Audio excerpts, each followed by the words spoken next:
It's in the cafeteria. I think there's one right back there. The whole shifting. Back Are we live? In person. I'd like to welcome everyone to the Monday, September 14th meeting of the Signal Mountain Town Council. We'll begin with Pledge of Allegiance, and Sam will bring a pledge up. I bring a flag up. Then after that, we don't have anyone present who's requested to do an invocation, so we'll observe a moment of silence. Let's stand. I pledge allegiance to the flag of the United States of America and to the republic for which it stands, one nation, under God, indivisible, liberty and justice for all.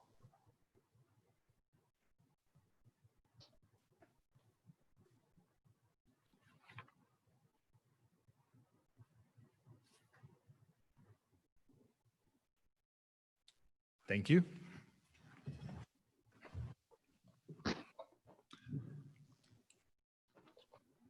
I'll explain why everything looks so different today in a moment, but first let's begin officially by having Carol take the roll call, please. Vice Mayor Bill Lusk, Here. Councilmember Cheryl Graham, Here. Councilmember Susanna Murdoch, Here. Mayor Dan Landrum. Here. So we'll do approval of minutes in just a moment. We tried something different today, as many folks are trying to figure out how we slowly come out of the lockdown situation and change. This is still an electronic meeting as per the governor's order. We just all happen to be in the same place, in a place where it's socially distanced. And it'd be great to get feedback after this is over. We have the opportunity for people to actually attend. We're here at the Mountain Arts Community Center. A limited number of people were set up with social distancing. So we're trying to make it a way so people can come and speak in person again, if possible. However, it's still an electronic meeting. The meeting is still the official electronic meeting. One of these days, we hope to be able to get back to town hall, but right now we're still following the guidance. And we do have one member. Who Scoot up to the is- mic, please. We do have one member who is attending electronically as well. Correct. Okay. Has everyone had an opportunity to read the minutes? Yes. Yes. Bill? Yes. All right, can we entertain a motion to approve? So moved. Second. Carol, did you get the motion in second? I have Susanna and then Cheryl. Yes. And those of you that are watching, we'll be a little more behind the scenes of how it's working for us, because we just need to make sure that we're communicating properly during this whole process. So we have a motion and a second on the table. Any discussion or changes? I would, for the record, note that these are the minutes from July 23rd. Thank And July 27th. Thank you. Oh, and in the, I think it was July 23rd, whichever one it was, for those on the tree board, Carol did a good job of documenting the things that the tree board is to adjust before they get back with us, in case anyone from the tree board needs to see that. All right, we have a motion and a second. Any other discussion? Carol, will you take a roll call vote, please? Vice Mayor Bill Lusk, Yes. Councilmember Cheryl Graham, Yes. Councilmember Susanna Murdoch, Yes. Mayor Dan Landrum. Yes.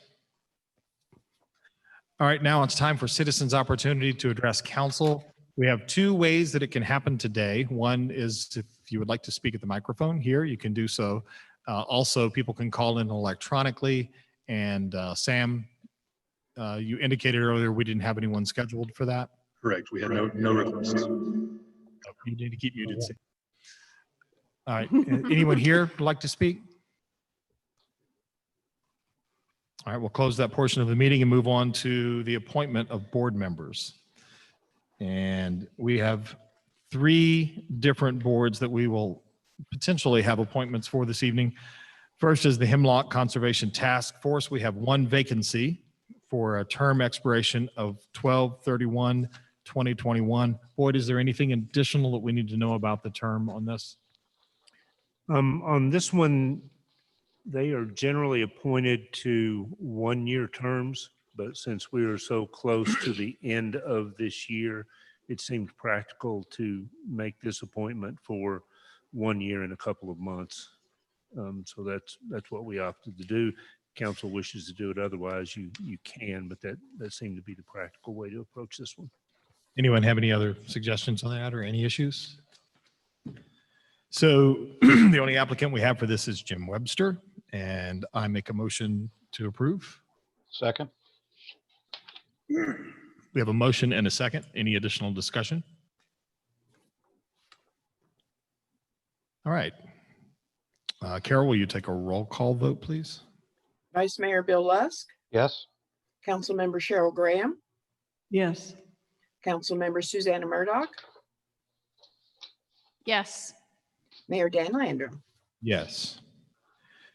Next, we have one position open on the Mountain Arts Community Center Board. This expires 12/31 of 2021, and I believe we have two applicants. I'm trying to find them. I have Tweety Griswold, and I don't, Stephanie Sawyer. yeah, I don't think Stephanie's, But I don't see it in the packet. Stephanie's wasn't in this packet. It's in my packet.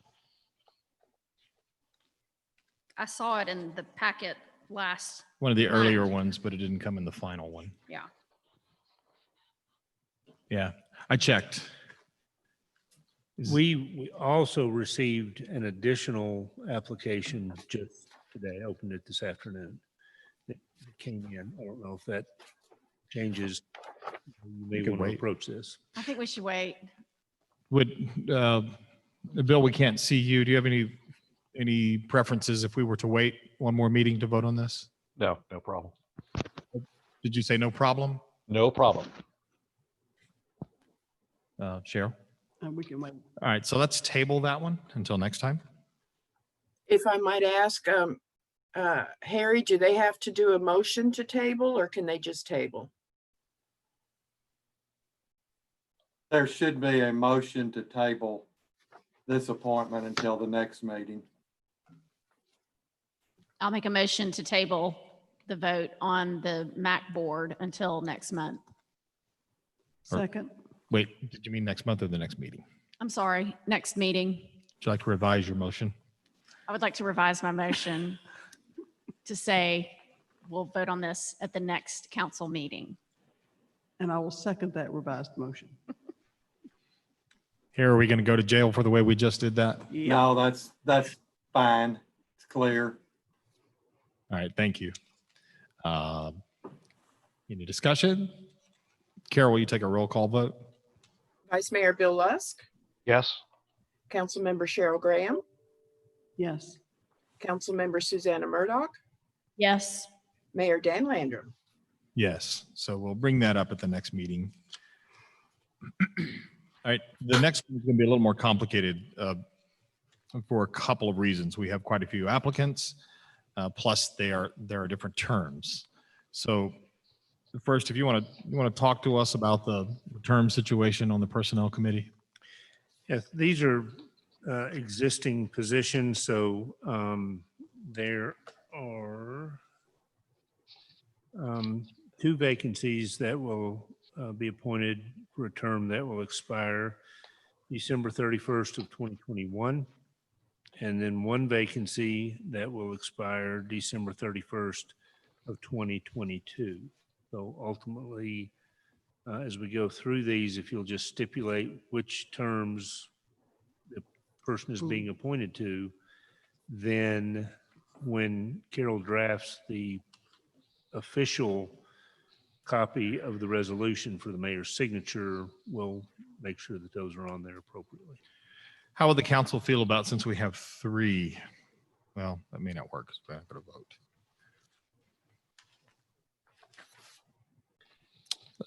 Let's just take them one at a, well, that complicates things.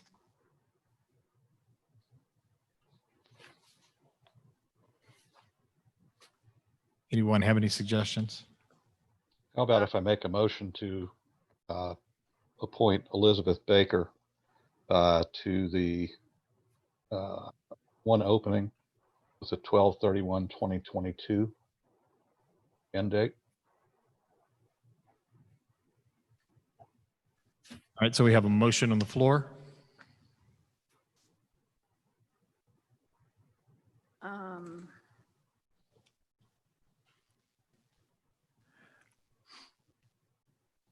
I mean, I think she would be great. I think all of these are really wonderful candidates, so. Not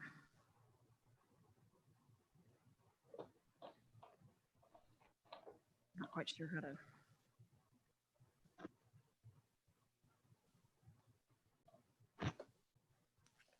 Do we have a second? We don't have a second at this moment. If we don't have a second, Bill, it doesn't mean we can't do that again in a moment. Can we talk about just the process of how we're going to do this for a moment? Sure. Is that okay? We have, I was trying to think, I mean, it's complicated. You have 5 people for 3 positions with different terms, you know, so that's relatively complicated on its own. So we could choose the 3, and then after we choose the 3, we could choose which of those are for 2 and which of those are for 1. We have that option to do that. There's nothing that stipulates exactly how we do this.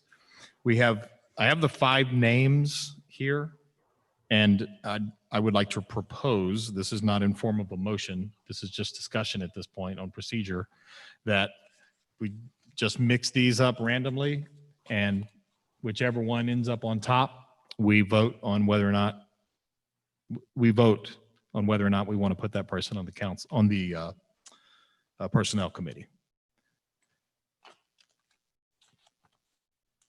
Anybody have any issue with doing it that way? Let me see here. Or I shouldn't say issue. Did anybody see any problems with doing it that way? Do you? I don't. Bill, do you see any problems doing it that way? No. I'm not sure if you said, give us a clear yes or no, since we can't hear you. No, no problem. No. Okay. Thank you. And last month, Bill, were you the one that said maybe we should entertain appointing all 5 people to this committee? Yes, I did, and I'd still like to do that. I think that requires a charter change. Is the person Ordinance. an ordinance change to do that? Right. To me, one thing I like about that idea is I like seeing more people wanting to be involved in town government, you know, and volunteering their time. I mean, I think that I don't want to discourage anybody from wanting to do that. Not that this only choosing 3 of 5. I'm glad to see some enthusiasm with this. Yeah, you do make it more difficult to get a quorum to get work done. And How many people are currently still on the personnel committee? None? there's 2 right now. Yeah. We have 2 still. So Sure. if we put 5, then you'd end up with 7 people. Yeah, that could be complex. We don't have to worry about a lot of tie votes that way. Can you say that again? You don't have to worry about a lot of tie votes with 7 people. No, that's true. Yeah. Well, if you want to entertain that, someone has to make a motion to entertain that. So move. So Just to clarify, Bill, why don't you withdraw the motion you made previously about Elizabeth? Just so it's clear there's not, Well, at this point, it has failed for lack of a second. okay? I'll gladly withdraw. all right, so Bill has a motion on the table to add 2 more positions to the personnel committee. I'll second. All right, discussion.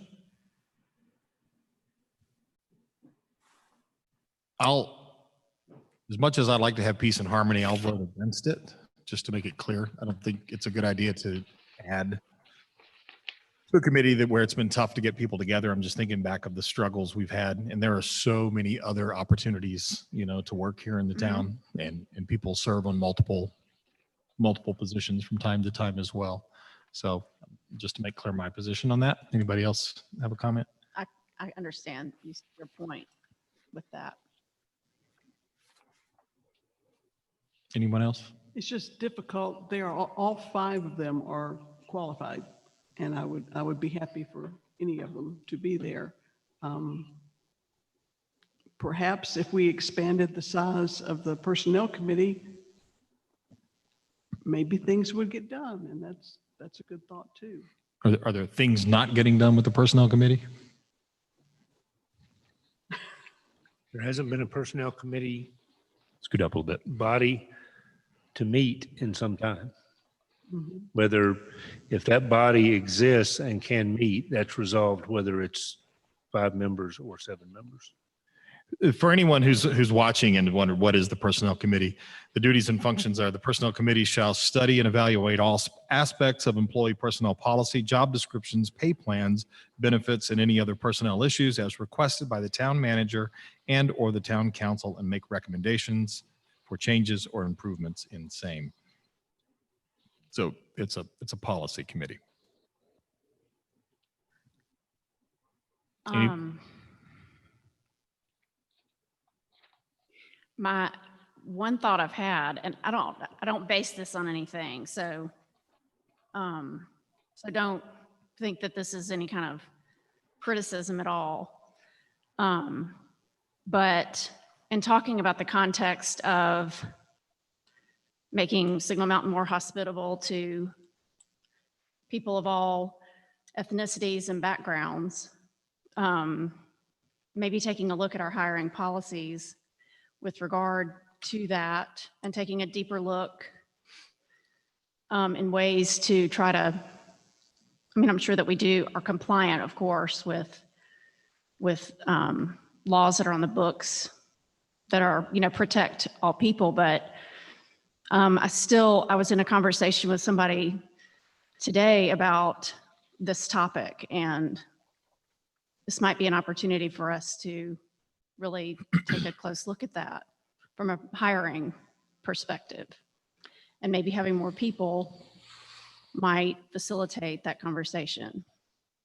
Why would the number of people on there facilitate or change the conversation?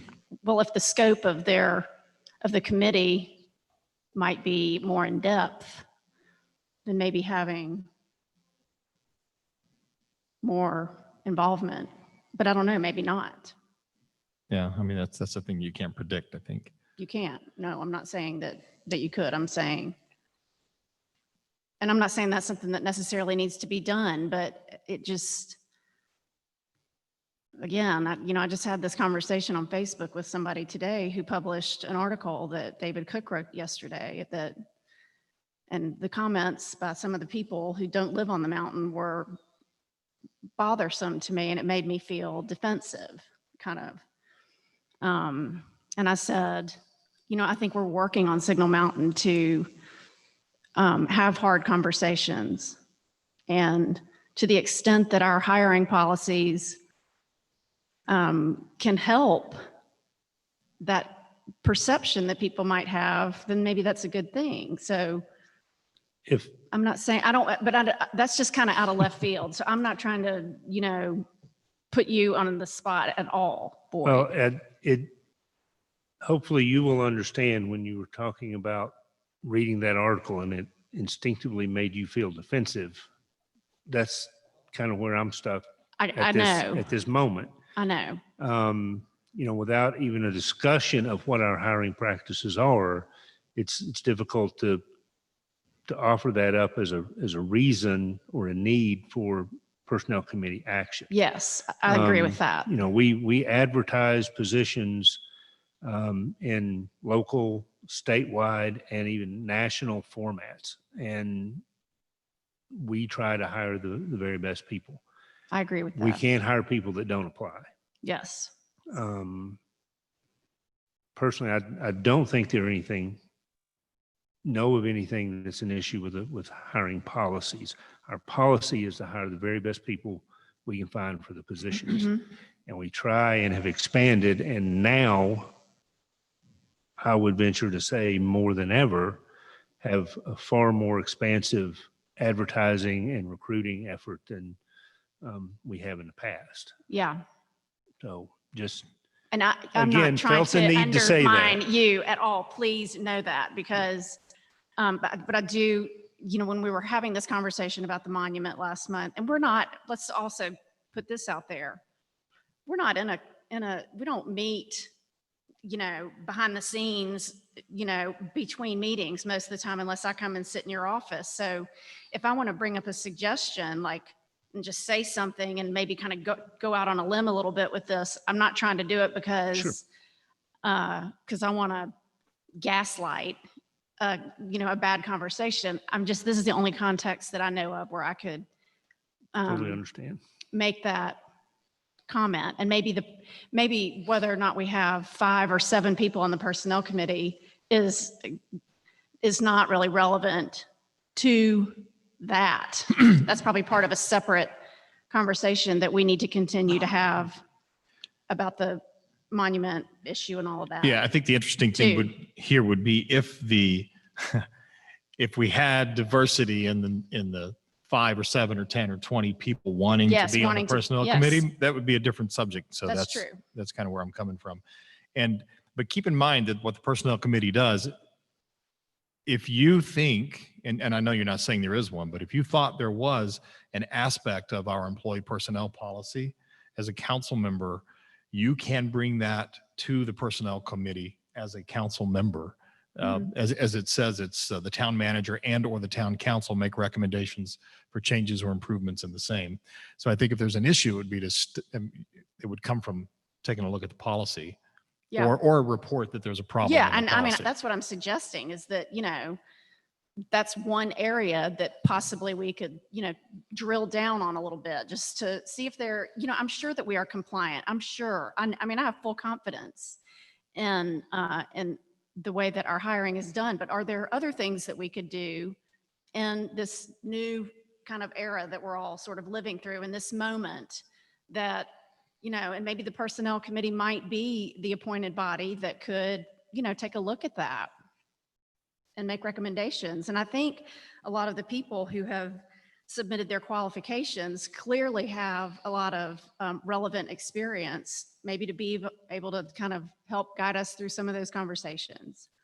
So that's all I'm trying to say. That's okay. And thank you. Any additional discussion?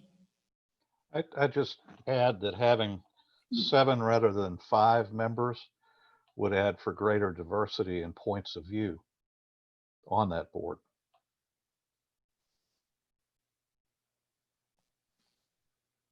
Why would that add for greater diversity? Wouldn't it be possible to have 7 people that all felt the same? Well, it's possible, but my guess is it's not likely.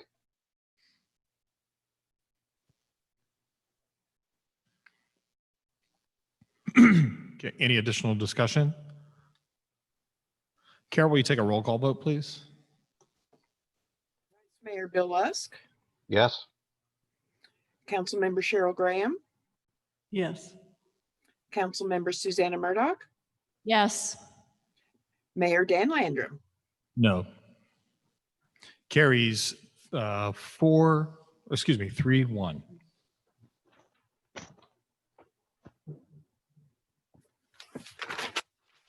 All right, then it seems the thing to do, we have 5 applicants. Is there anything else we need to do for the resolution? Well, it would seem that, not that the simplest is always the better, but in this scenario, seems to make sense. The simplest thing to do would be postpone appointment until we change the ordinance, Right, and then all of these applicants could be appointed at the same time. right.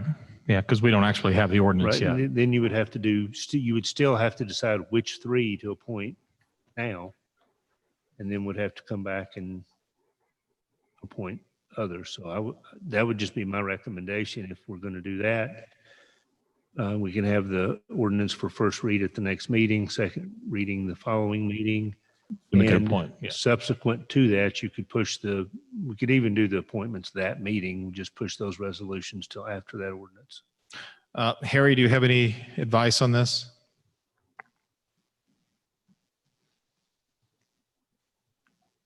If you're speaking, you're muted, Harry.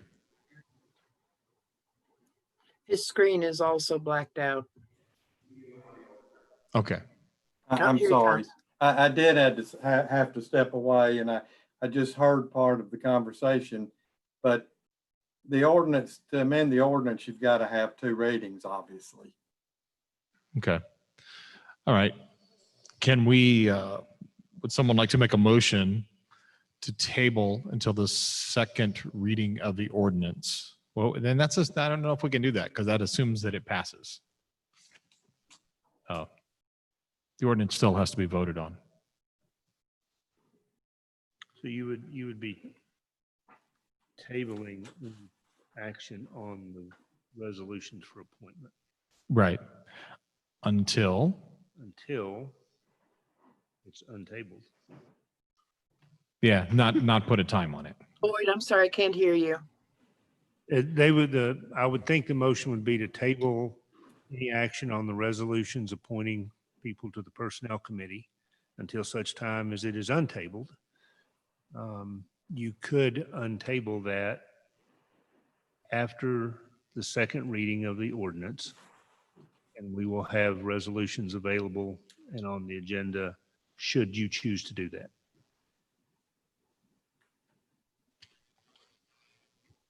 I'll make a motion that we table the appointments to the Personnel Committee. Second. Any discussion? I'm sorry, who was second? I wasn't looking. Susanna. Thank you, so sorry. Okay.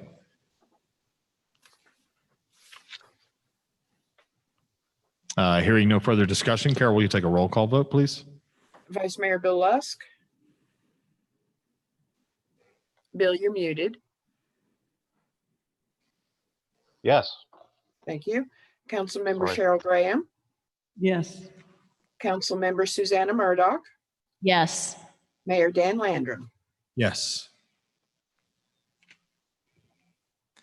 Okay. Let's see. Didn't put the MACC one yet, did we? Yeah, we put that off. Oh, we put that one off. That's right. Okay.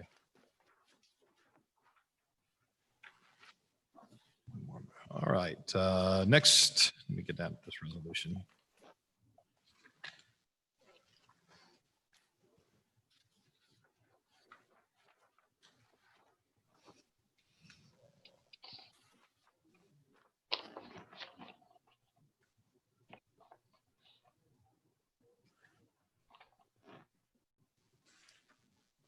You know what page the resolution is on, Carol?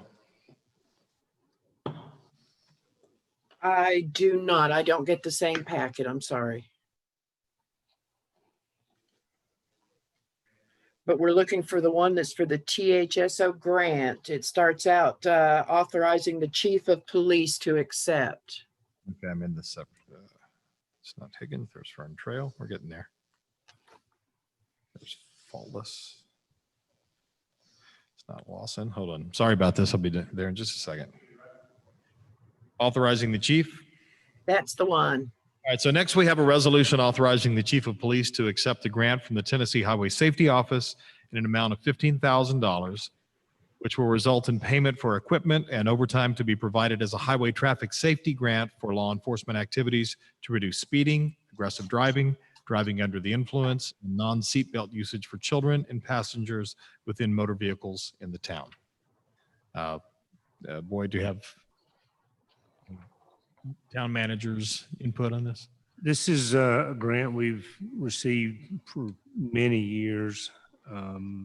This particular grant, the equipment to be purchased will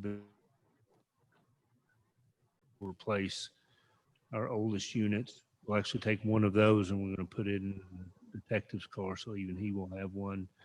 The other 3 will be disposed of, but we'll be replacing radar units that are they're due for that. And then the remainder will be used for overtime for traffic enforcement. I'm sorry, Boyd, we're having trouble hearing you. She's having trouble hearing you. Pull up number 1 just a bit, please, Dick. Thank you. The equipment to be purchased with this grant will be 4 moving radar units which will replace the oldest we have in service now and are due for replacement. One of those will be placed in the detective's car, so now pretty much all of the vehicles will have them. The remainder of the funds will be used for overtime for traffic enforcement. Do we hear a motion? So moved. Beat me, Bill. I will second it. How about that? Carol, did you get that? The motion was Bill, second was Cheryl. Got it? Any further discussion? Hearing no further discussion, will you take a roll call vote, please, Carol? Vice Mayor Bill Lusk, Yes. Councilmember Cheryl Graham, Yes. Councilmember Susanna Murdoch, Yes. Mayor Dan Landrum. Yes. All right. Next, we have a resolution authorizing the award of a contract to Lawson Electric for the replacement of 3 light poles in the town hall complex, including the reattachment of existing lights in an amount not to exceed $12,440, and authorizing the town manager to execute any necessary documents in connection with this award. These are victims of woodpeckers and general decay and so forth. I just wanted to note, we got these quoted individually, but they are all on the same property and we're doing the work at the same time. So we went ahead and bid it out. Because it was over Only 10. got one bidder Okay. and it was pretty much the same thing as we had, but as it is required for anything over $10,000, we did go through that process.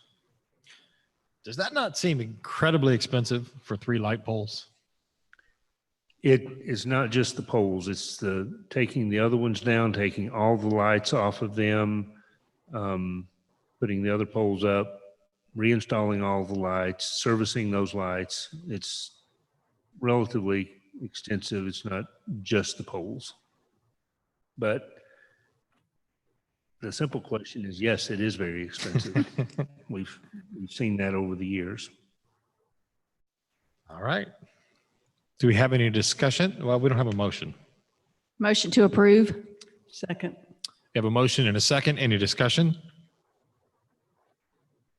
Hearing no discussion, Carol, will you take a roll call vote, please? Vice Mayor Bill Lusk, Yes. Councilmember Cheryl Graham, Yes. Councilmember Susanna Murdoch, Yes. Mayor Dan Landrum. Yes. Next, we have a resolution authorizing the award of a contract to Phaltless Inc. for the repair and paving of the rear driveway of Fire Department Station Number 1 in an amount not to exceed $53,250, and authorizing the town manager to execute any necessary documents in connection with this award. Is it a must-do now?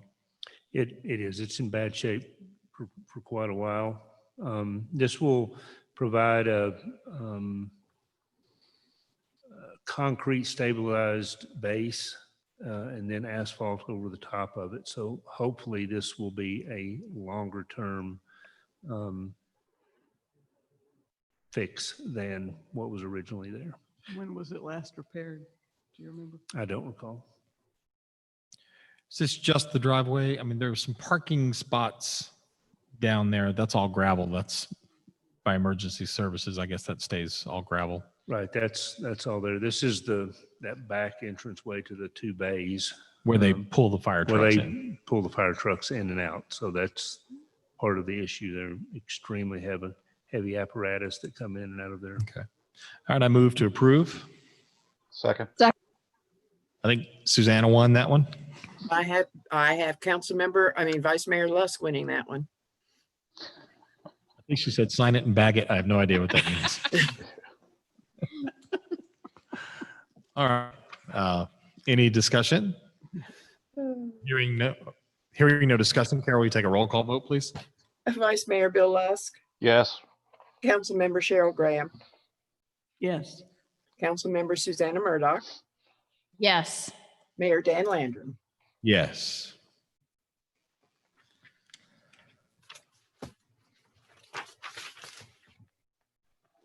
Next, we have a resolution authorizing the award of a contract to Higgins Construction for the Fern Trail Stream Bank Stabilization Project for $41,960 with an additional 10% contingency of $4,196 for a total amount not to exceed $46,158, and authorizing the town manager to execute any necessary documents in connection with this award. Can you fill us in a bit more and the specific area of the stream bank stabilization? This is at the cul-de-sac of Fern Trail, where it ends. Just past that, Shoal Creek, or what are the headwaters of Shoal Creek, come through there, and we've had ongoing issues with that stream bank eroding and creating issues for not only the road above, potential issues there, but the surrounding properties and driveways and all are being impacted by that. We've tried some lesser expensive, but also lesser effective, turns out, fixes, and it continues to be a major issue. We had this engineered and feel that it will ultimately resolve the issue. We have to do this. We have to get some construction access easements as well as a long-term drainage easement, and we worked that out with the property owners, and that all seems to be in place and ready to execute as well. Is this about the price that was expected? Yes. What was with that second bid? The low bid, as I understand, was actually slightly below what the engineers estimated. Mm-hmm. I do not know what drove that second one so high. Wow. But ultimately it was disqualified. Yeah. Based on their submission anyway. And I'm pretty sure we've used Higgins in the past. Yeah. Do you know what it's going to look like? Pardon? What's it going to look like? What are they going to? It's largely a placement of, I don't want to say just riprap, but basically it's a tiered application. Just to- kind of what to they did. slow the water and spread it and till it gets to the creek surface. Beyond that, I would have to defer to Loretta or Cliff for more precise. I have reviewed the plans, but not from a technical perspective. All right. Do we hear a motion? So moved. Second. We have a motion and a second. Any further discussion? Carol, will you take a roll call vote, please? Vice Mayor Bill Lusk, Yes. Councilmember Cheryl Graham, Yes. Councilmember Susanna Murdoch, Yes. Mayor Dan Landrum. Yes. Next, we have a resolution authorizing the award of a contract. That's okay. Excuse me? Go ahead. I'll pick it up on this one. Next, we have a resolution authorizing the award of a contract to Chase Reline Inc. Not sure if I'm pronouncing that properly.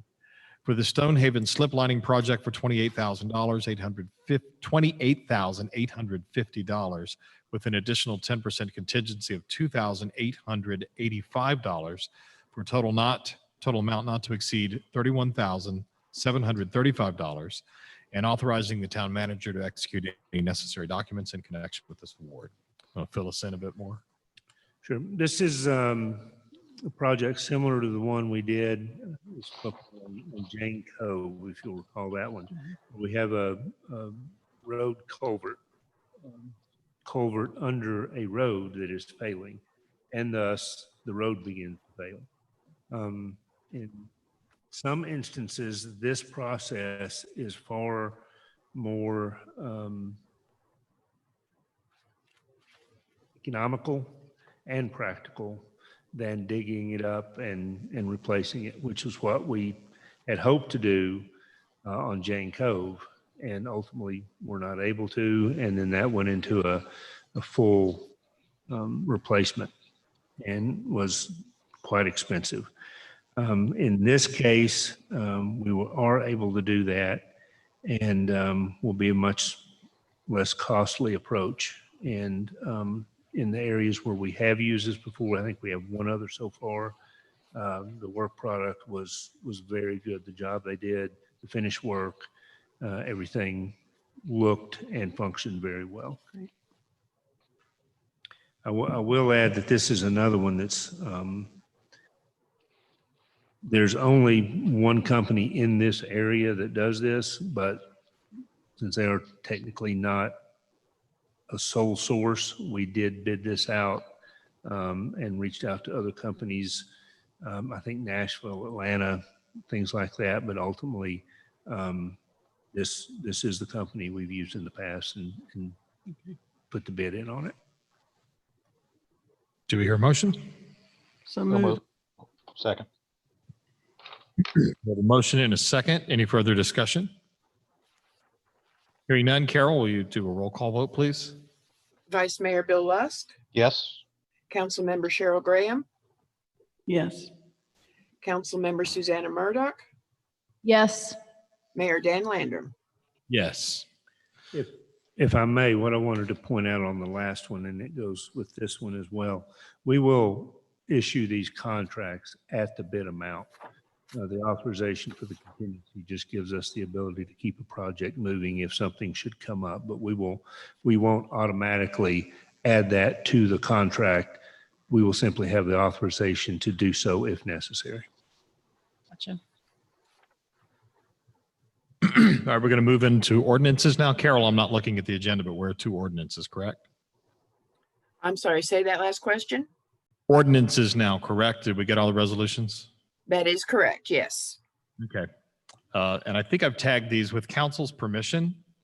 I'd like to see if we could, since this is second reading, we've gone over these fairly extensively. If I could just take time to read through all of the headings, we could vote on them as one second reading. Any thoughts about that, anyone? That's good. Sounds efficient. Before you go into that, to expedite matters, just wanted to note that in the Title VII fire codes, the changes to that have been made. We pulled the wildland urban interface out, made the corrections to the sections. So as it appears for second reading is as you approved it for first reading, and then we'll bring those back up later. All right, Carol, And let me say that the ordinance related to the Board of Construction Appeals, there was a typo in that. The word "it" was in the wrong location, and I have corrected that in the final version. It may not be corrected in your heading on the one that you've got, but I have corrected it. thank you. So Carol, I have these bookmarked on the device that I'm using right now. If I skip one, let me know when we get to the end and I'll read it. But if you'll take care of checking them off to make sure I've done them all, I'd appreciate that. Can do. We have an ordinance to amend Title V, Chapter 5, Signal Mountain Municipal Code entitled Fees for Use of Town Recreation Facilities, and the town swimming pool is hereby amended by renaming the chapter as Town Fee Schedules and adding sections 5-507 through 5-516 to said chapter, the text of which shall follow. Be it ordained by the Town Council of the Town of Signal Mountain, Tennessee, that do I need to read this entire part? You don't have to, because it says the same thing. Just the heading.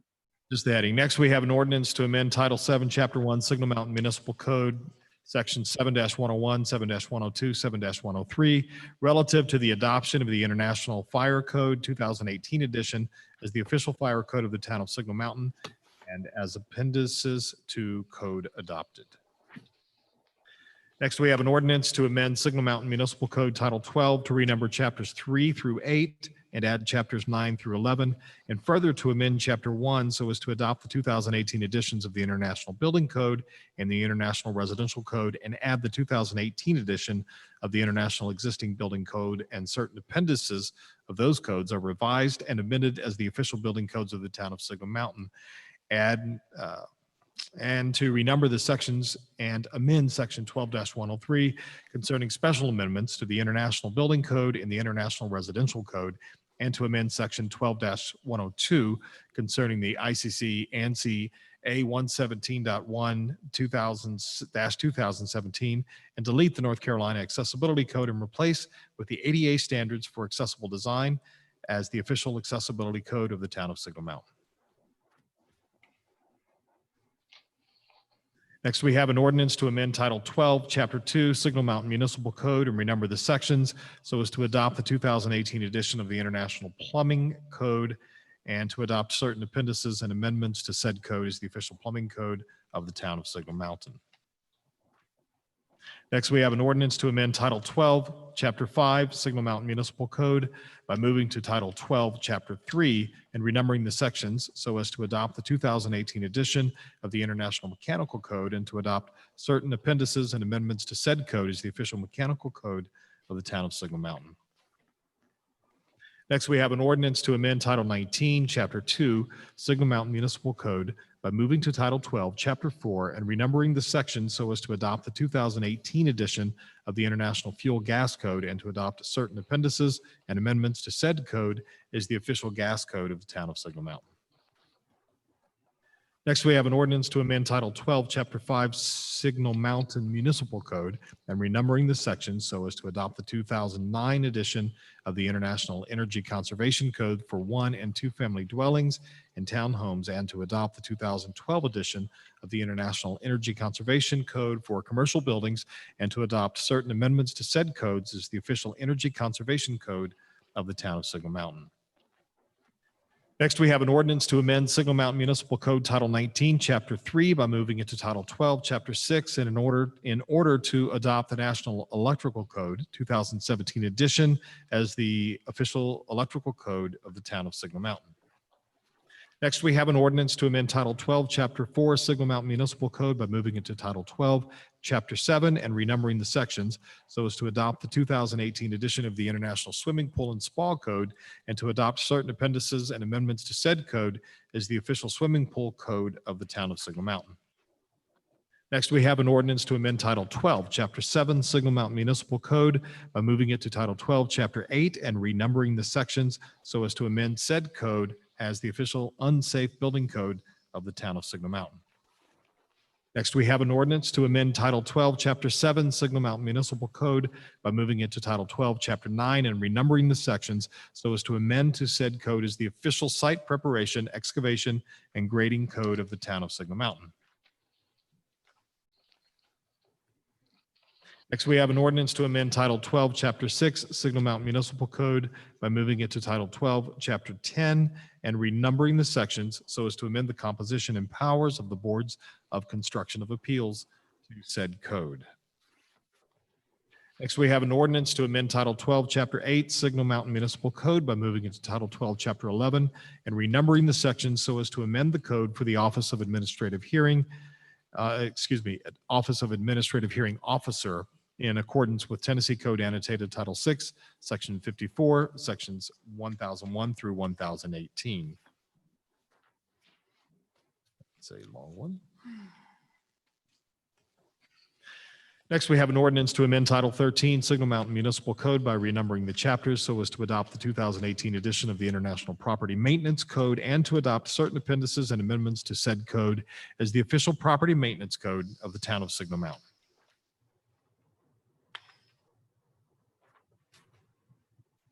Next, we have an ordinance to amend Title 19, Chapters 2 and 3 of the Signal Mountain Municipal Code so as to document the relocation of said sections within the municipal code. Carol, I believe that's all of them. That's every one of them. Do we have a motion? So moved. Second. Any discussion? Would anyone like me to read those again? Oh, please. That was fun. All right, Carol, will you take a roll call vote, please? Vice Mayor Bill Lusk, Yes? Councilmember Cheryl Graham, Yes. Councilmember Susanna Murdoch, Yes. Mayor Dan Landrum. Yes. Carries 4-0. We move now to discussion of stormwater fees. I'll turn this one over to Boyd.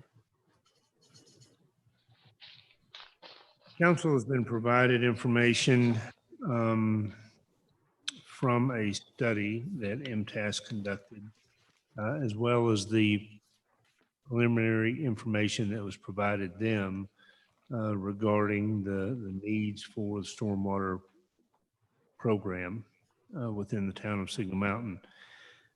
As I'm sure you've seen, and if you think back over the last year or so, I think note that we are seeing those projects more and more regularly. Over the last few years, we put a lot of time and effort into identifying issues, formulating plans to address them, and moving forward with the repairs, renovations, restorations, whatever they may be to the stormwater structures.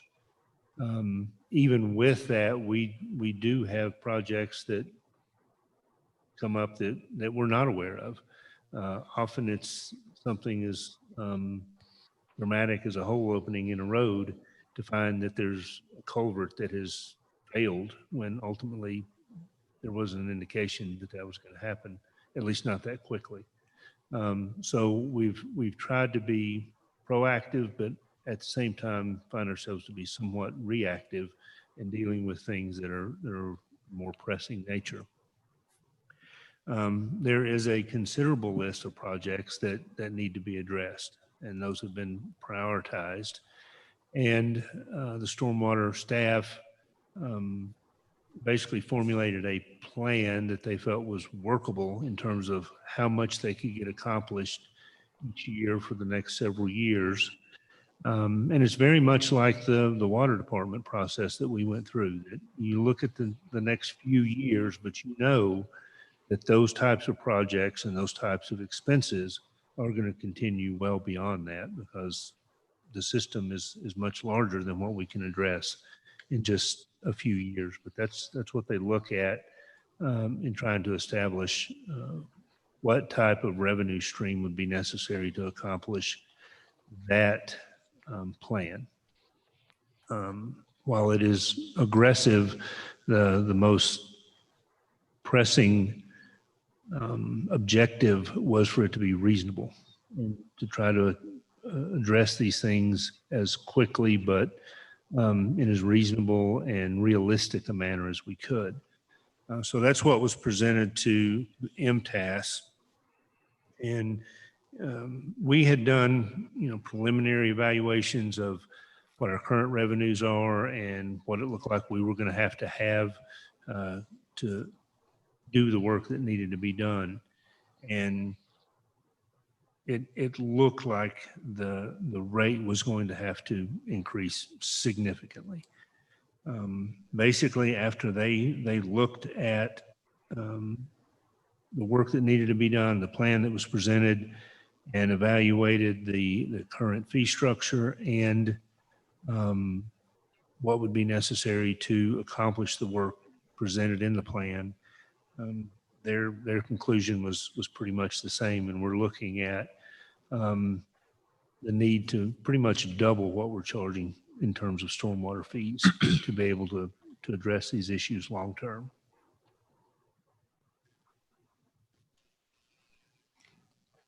Do we have a backlog of pressing projects?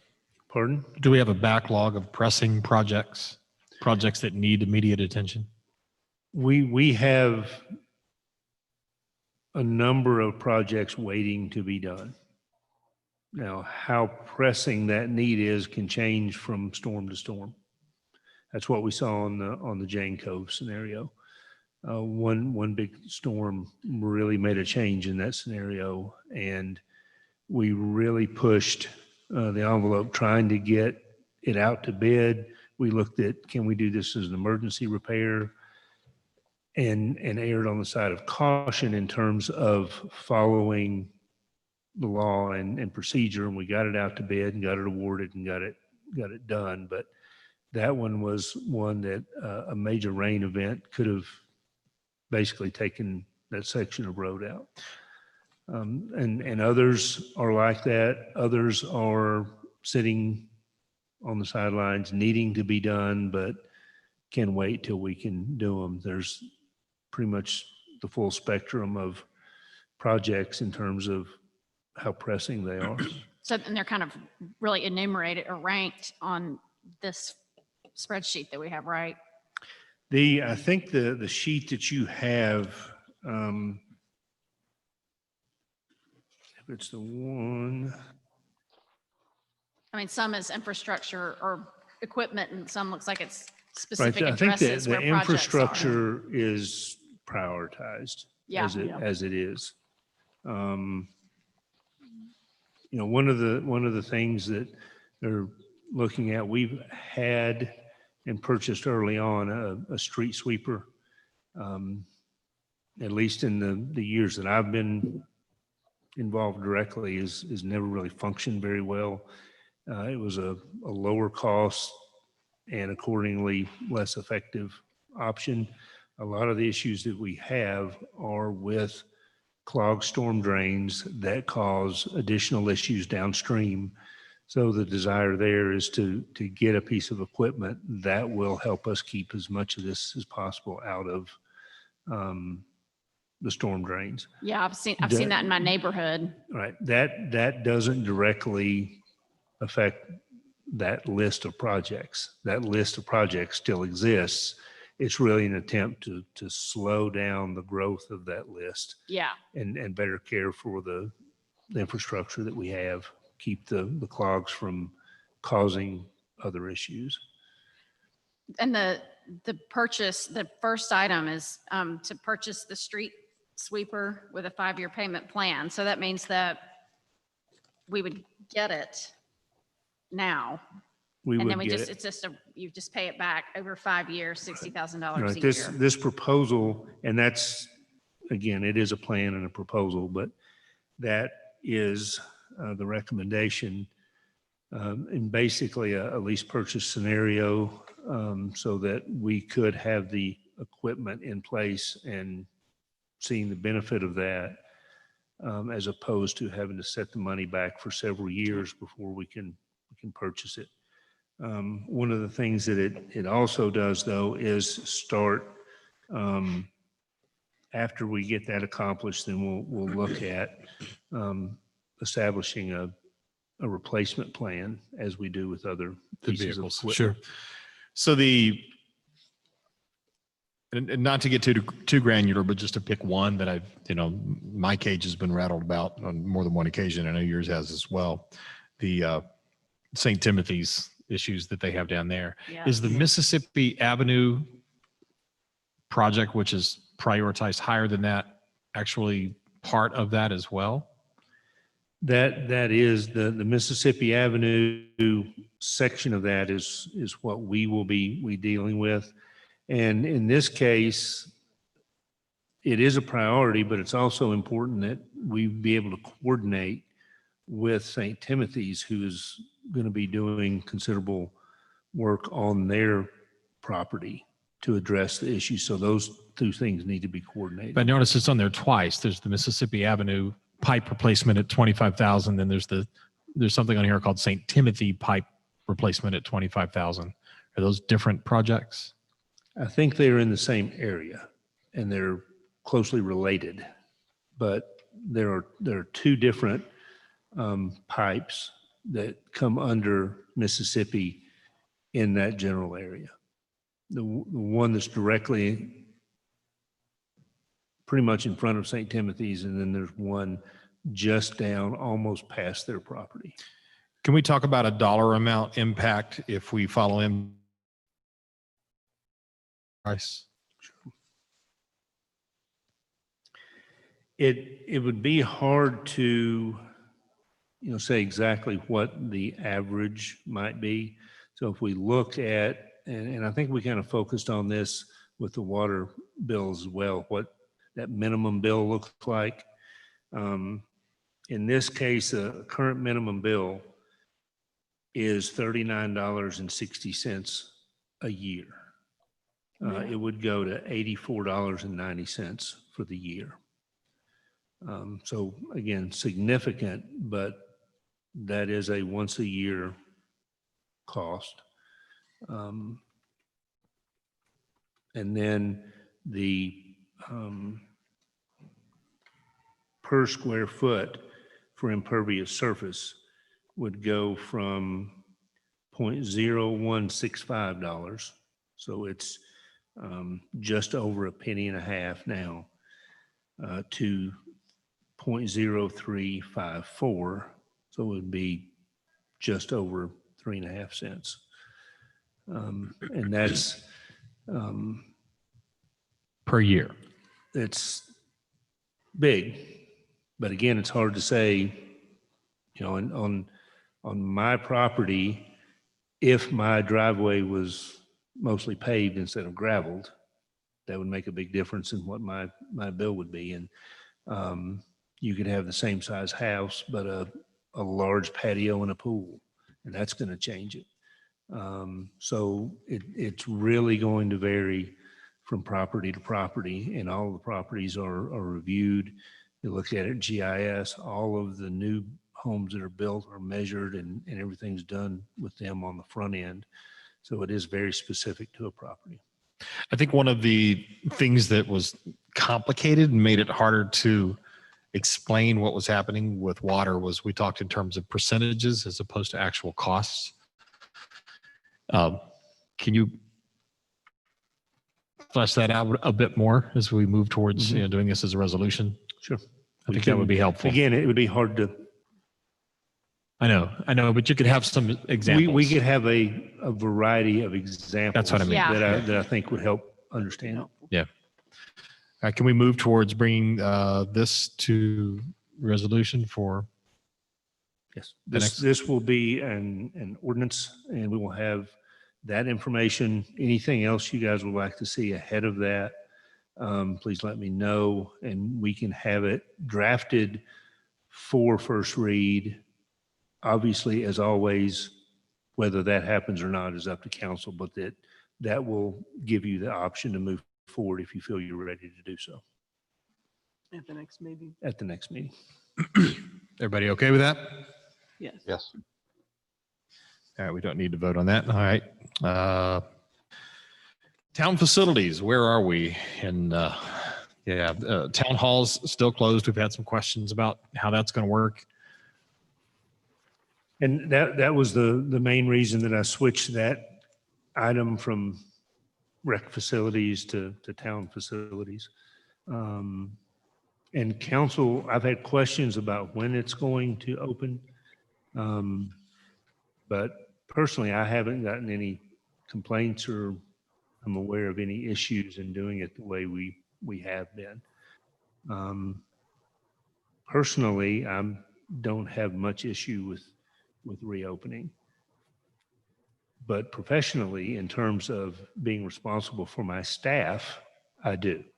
The vast majority of the folks that work in town hall, if by no other or any other reason but age, are at high risk, and many have other issues as well. So my concern is if we can effectively operate, which I think we have, when we have to have folks in, we schedule it, we make sure we do it as carefully as possible. Anything that needs to be done has been done. And I understand at times there can be some slight inconvenience, but I think that's what it's amounted to. And frankly, some of the things that we're doing, we've talked about needing to figure out in the past, and ultimately we've done that. So that's my position, is that my concern remains to be for the staff, and in terms of whether or not we open.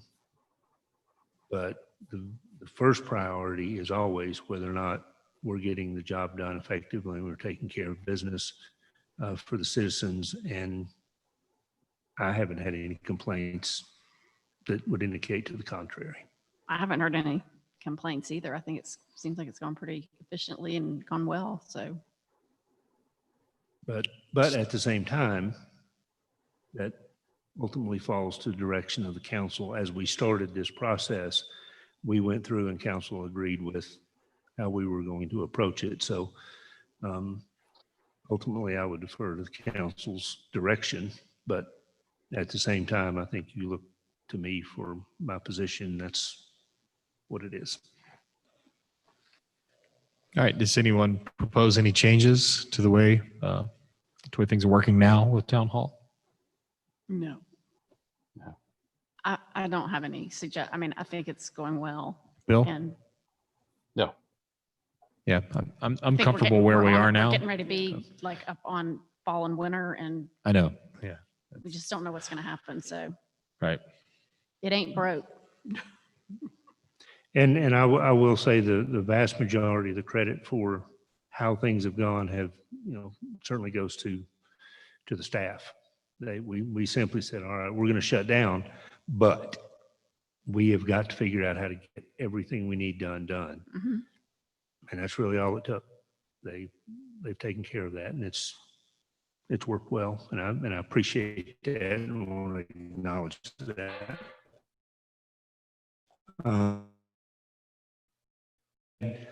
Was an inquiry about basketball and the use of the gym. As we've gone through all of these things and worked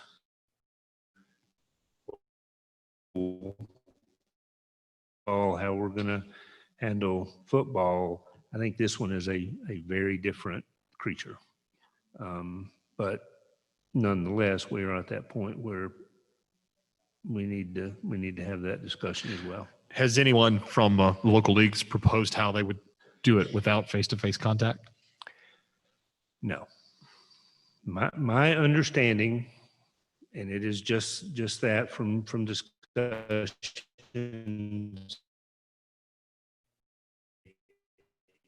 really, we're okay with whatever, but we just need to know. I think they understand the challenges that it presents. I think they will be using some of the school space, but it's their plan, as I understand it, would be to basically, with the limitations they're going to have to limit it to pretty much coaches, a couple refs, and the team. Not even sure that parents and grandparents will be there. So I don't know how that's gonna work, but It's even harder. I would think even harder for the school if you're dealing with traveling teams. right. No, I mean the rec teams You're talking about the using recs, some okay. of the school facilities.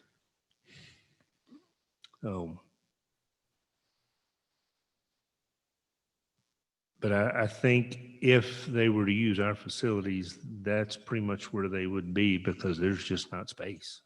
I mean, that's been the downside to the design of our gym all along, is you have enough space to walk around the court and that's it. And you fill that space with chairs, people are crammed in there. Yeah. I don't see how you do it without extreme limitations. And if you do it, you then are faced with all of the same cleaning and sanitizing and all that Yeah. it's just going to be more problematic than any of the outdoor facilities. And I'm just not inclined scenarios. to think about that right now. I mean, we're almost into flu season too. So I know. double whammy there. How about we just continue to revisit that and the town hall? I don't know. Until basketball season's Indefinitely. over. Until basketball season's over, yeah. But just, because even opening it up for decent practice is just not a good idea right now. So if we could As just it stands now, council's action was to close the gym and not utilize it. Yeah. So absent an action Right. to the contrary, we are where we are. But this was the first opportunity to bring it up. As we've been asked to like you said, about every 2 weeks. Let's look at what we need to talk about. Yeah. And this is when that one came up. So absent direction to the contrary, will remain Look closed. at it. Right. I'm not hearing anybody wanting to change No. anything right now. So No, Have we, Yeah. have, lot change the subject, but not really. Have we heard anything about Signal Point? Actually, just Sam came in my office today and said, have we heard anything about Signal Point? I asked Chief Williams to get an update, and the reply was, we're close. We're not sure exactly of a date, but they're putting some final things together and expect it to be pretty quickly, but wouldn't commit beyond that. So I think in relatively short order, if that's vague enough, we'll see Signal Point opening back up. there are James Boulevard residents who would love to Yep. hear that. Yeah. Okay. All right. Let's move on to the easement request. This is yours, Boyd. And I apologize, I didn't realize until this afternoon, I failed to give Sherry something to include in the packet. I've given each of you for lack of a better term, a map. We've received a request from the resident at 602 Windy Way, which you'll find there. Boyd, just because it's not in the packet, which camera is live? If you'll zoom in on that, that way anybody who's watching can Thank get a you. view of this They thing. can be as totally confused as we are when this Yes. starts. That and largely why this isn't on for action, only discussion.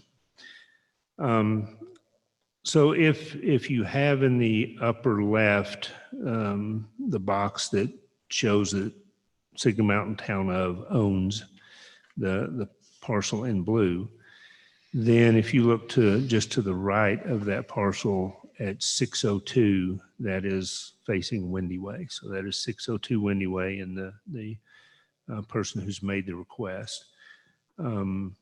This property was donated to the town. The deed restricts it to use as an unimproved natural bird sanctuary. This parcel is not in the conservation easement. So the homeowner at 602 has a problematic or failing septic system, and they're asking to be able to run some field line over onto this property. As you can imagine, this time of year, it's kind of hard to evaluate a completely wooded piece of property, but I went back and looked from the back of their property, and it does look like there are relatively few large mature trees in there, and they feel that they could do this without damaging any of those. And again, the reason I have it on strictly for discussion before we went to the time and effort of drafting easement documents and all of that, I wanted to get council's general feel for moving forward with this. This seems unusual. It's an unusual request, isn't it? I mean, at least since I've been doing this. Well, I don't think I can actually say it is, because I have asked for the same thing on behalf of the town. Okay. We have a utility easement that was granted to us by Chuck Pruitt so that we would have a place to put the field lines and everything for the new fire station. Because initially we were in talks to connect to the Wild Ridge system and thought we were there, but ultimately that fell through. All our other options were extremely expensive. He had adjoining property that was suitable and granted us an easement onto his property. So I think So it is done. I guess that's it my is, question. it is done. Is there anything that Harry would have to research to make sure, based on the way it was deeded to us, that I pulled the deed and looked at that, sent it to Harry, and it does have to be used as, I believe the wording is unimproved natural space as a bird sanctuary. So how much of a, in the easement, how much property would it encroach on? Would their field lines encroach on? I don't know exactly yet, but from just the sketch that they gave us, I don't think it would go much more than about 50 feet onto the property. 50? 50. Is the area we're talking about trees or field? Pardon? Is the area of encroachment trees or field? The area that would, on our property that would be involved is largely, I would say, brush, perhaps small trees. There are some large mature trees in there, but they're relatively significantly spaced, I guess is the way to put it. There's quite a bit of distance between them. And the, But we could have the tree board take a look at it once we nail down the exact area. Yeah, I like the idea of these kinds of things involving swaps if possible. If you do have to remove some trees for something like that, that you granted that those trees would be replanted or some other need met somewhere else. Mhm. Is it possible that they could take a look at that? Sure. As we consider it? and I guess the homeowner doesn't have, or if they do have another option, it would be really expensive, or I'm sorry. they don't have any other options The- to I treat don't their think they septic have issues. the available space. Once you have a failed system, you can't reuse that area. And they don't have sewer adjacent to Are their they, so property. they're on septic. Mhm. So if this were to, if we were to allow this, would that hinder actually putting this into protection with the land trust? That it's not there now, correct? Correct. I don't think it would. Bill may be able to speak to that better, but if we wanted to put that into the conservation easement, any existing condition, I think, would be accepted and noted.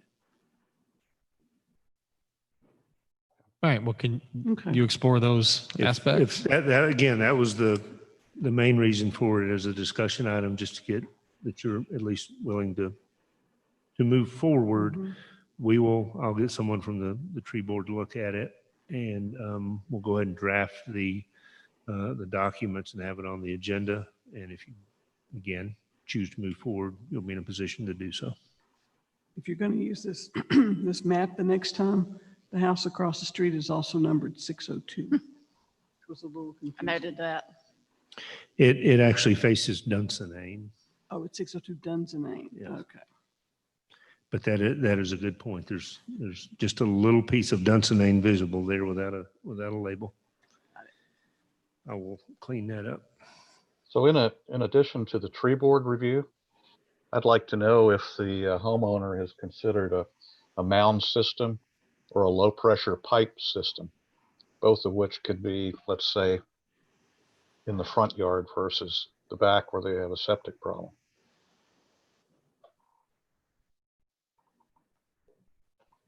What kind of system did Bill say? Mound or low Mound pressure or a pipe? low Or low pressure pressure. pump system. I will make that inquiry. Thank you.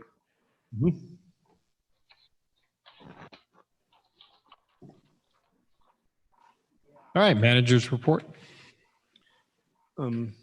As is often the case, we've covered a lot of what I've been working on the last couple of weeks. In addition to that, we've done a good bit of work, especially Sam, on the LPRF grant project. As I told council, the bids came in well above what was anticipated when we reviewed that. The problem in both bids seemed to be in one particular area. The bids varied considerably in the other areas, but all in all, they came out pretty close to what the engineers anticipated. In the earthwork section, they were way off, one more than the other. In reviewing that with the engineer and landscape architect on the project, we determined that there needed to be some clarification there, and they also determined that they had both accounted for some quantities of earthwork in their portions of the bid documents. So we got with the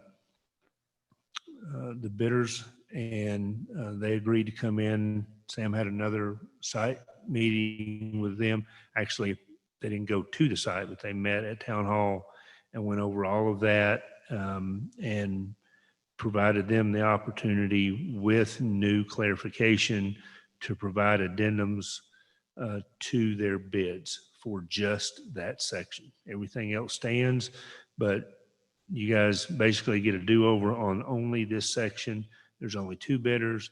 They both know what the other bid, so they're on equal footing. They've agreed to that, and that should be back in about a week and a half. Oh, wow. It's possible that we'll have that for the next meeting, but we're at least cautiously optimistic that we will get, if nothing else, much closer to our anticipated costs than we are now. But we'll just have to wait and see what that is. But that was a good bit of work associated with that, and it appears that it's been well worth the time and effort to at least try to get this project back on course. So we appreciate that. While it doesn't relate directly to the town as a whole, I wanted to mention, as I'm on the WWTA board, some media releases have gone out and all, but we also know that we can try our best to get information out, and sometimes it's not received by everybody that needs to. So I want to take this opportunity to mention that WWTA has announced a rate increase for their customers effective October 1st, which will be 12%. Again, we do have customers that are also their customers. As a percentage of our town, it's relatively small, but just wanted to take the opportunity to one more message to get out and maybe give somebody a heads up that didn't otherwise have it. That's all I have beyond what's on the agenda. And we've covered most as well from my standpoint. We met with the tree board. That was since the last meeting, wasn't it, Boyd? I'm sorry? Was that a Zoom meeting, the tree board meeting? To talk about the wildland urban interface a bit. Yes. And so we should hear a report from them, hopefully maybe by the next meeting or so. I think they're working on that. They were also working on a response on the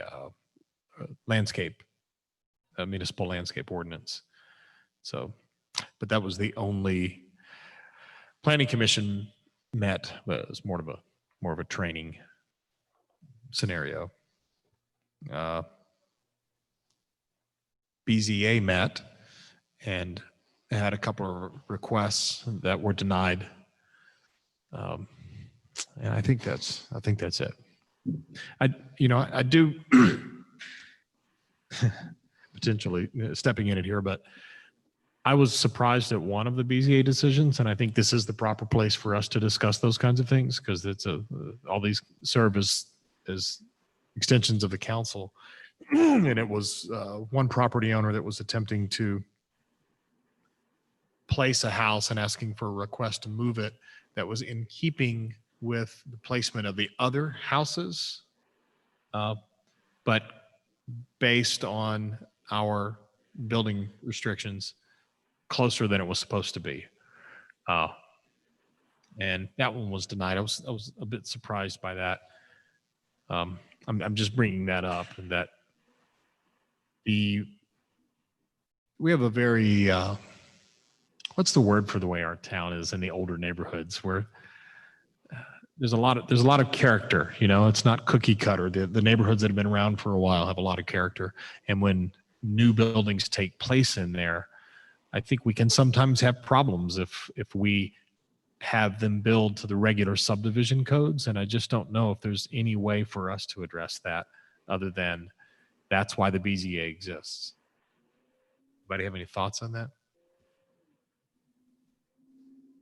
Not off the top of my head, but I understand what you're saying. I mean, you know, it's one thing to develop a neighborhood and have plots and, you know, homes that are built on a certain, Right. in a certain way, and that's sort of consistent throughout. But like in some of our older neighborhoods, it is irregular and has some character. So I don't know. I mean, I guess you just have to take it on a case by case basis, and whatever the nature of what the person is trying to do. I don't know. I would need to see it in context, I guess, I guess I don't understand. And maybe if Harry is listening, if someone had a ruling, how does that work with the BZA?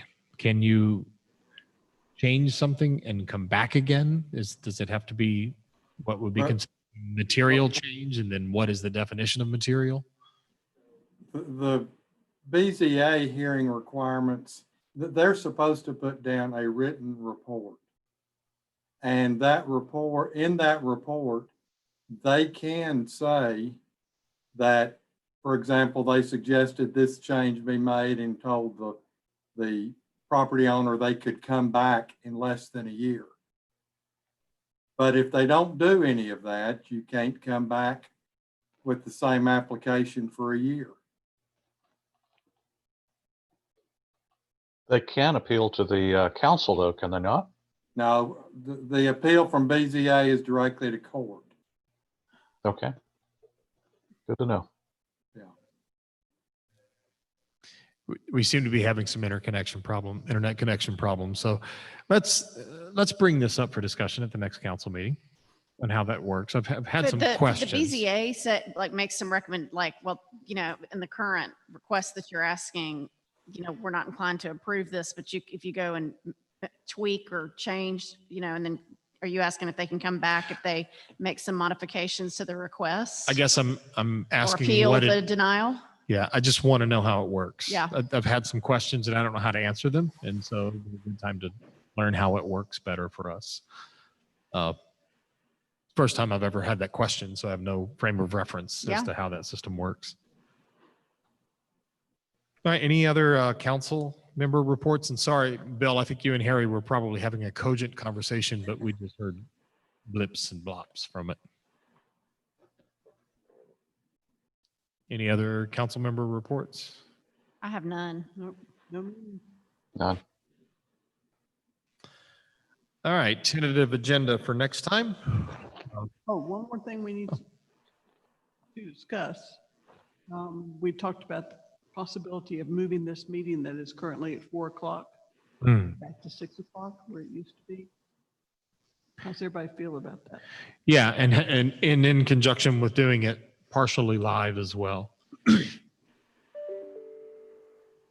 I think the internet connection experience we might have had could probably be improved by making sure we had an Ethernet cable to the back of the room in here, which was one step that we didn't do that we could do next time. Sam, if you'll come to the microphone so everyone can hear you. You'll probably have to raise that because you're a tall drink of water. The only other issue that I was made aware of during the meeting is that there was a bit of a lag for the live speakers. Your audio was behind the video. Can't hear him. Is this on? It's number 5. Okay. I'm not sure if there's something we can do to compensate for that. That was the only other issue I was aware of, is that There is. the audio was behind the video. There is actually. Yeah, that's Other than that, fixable. And the internet connection issues, possible issues, we should be able to, if we can overcome those, then we should be fine. Yeah. Okay.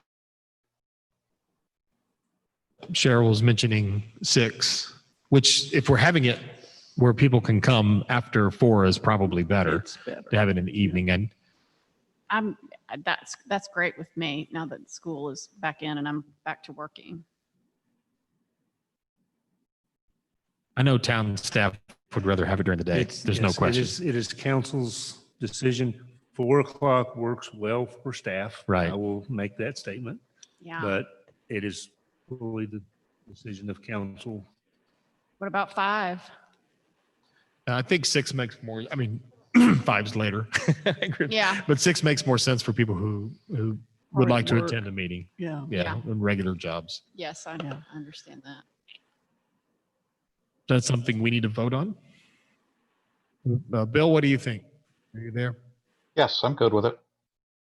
He's good with it. I don't know why I'm looking at the sky, Bill. I know you're that's still why- alive. God. Because he's out there somewhere. We just know he is. And I'm assuming the sky's the proper place. Yeah, so I think if we have consensus, let's move the next meeting to 6 p.m. Now, that's assuming that it's still this is still a Zoom meeting. Our charter defines that we meet at Town Hall at 6 p.m. But we're under the governor's order at this point, so this is still a Zoom meeting. No one is required to be at this meeting if we do it like this again. Citizens can still call in per the governor's order, and this is still an electronic meeting, just to clarify. Okay. Any other thoughts?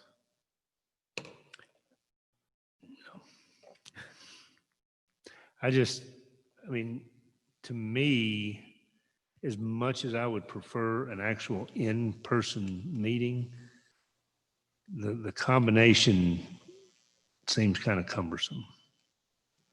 Just for my 2 cents. The ability to see everybody, even though we're all not together, to me is a benefit. If we added the element, and this is an element that is doable, of a screen right there so that you could see the person that was on Zoom and see documents, would that help that for you? It would. Yeah. Because that's doable. Yeah. But pulling all of this off was a Sure. And This is- I fully yeah. understand that, but you Right. asked for, Yeah, no, thoughts. that's what I want to Right. know. Yeah, we just wanted to make sure that we can make this work, and it seems like we can, and we can improve it now. Yeah. All right. Any other items for tentative agenda for next time? what I have, and we actually already have that agenda as 6 o'clock, so that'll be helpful. Resolutions, we'll have the board appointments. Scratch that. We'll have the ordinance for changing personnel committee. And the MACC board member appointments. MACC, Yeah. that's why I put that there. I was right to begin with. Again, we will, I believe the easement process will just involve a resolution. So we'll have all that pulled together, have a resolution. Council can choose to move forward or not. Then we'll do the same thing, get the additional information on the stormwater fees, all of that, have that as an ordinance for first reading. And the only thing right now that I have for discussion other than town facilities, which we plan to revisit each meeting, is a discussion of the BZA processes. All right. That's all I have. I think that's it. Do we hear a motion to adjourn? So moved. Second. We have a motion and a second. We don't have to have a roll call vote on that. We are adjourned. Have a good night.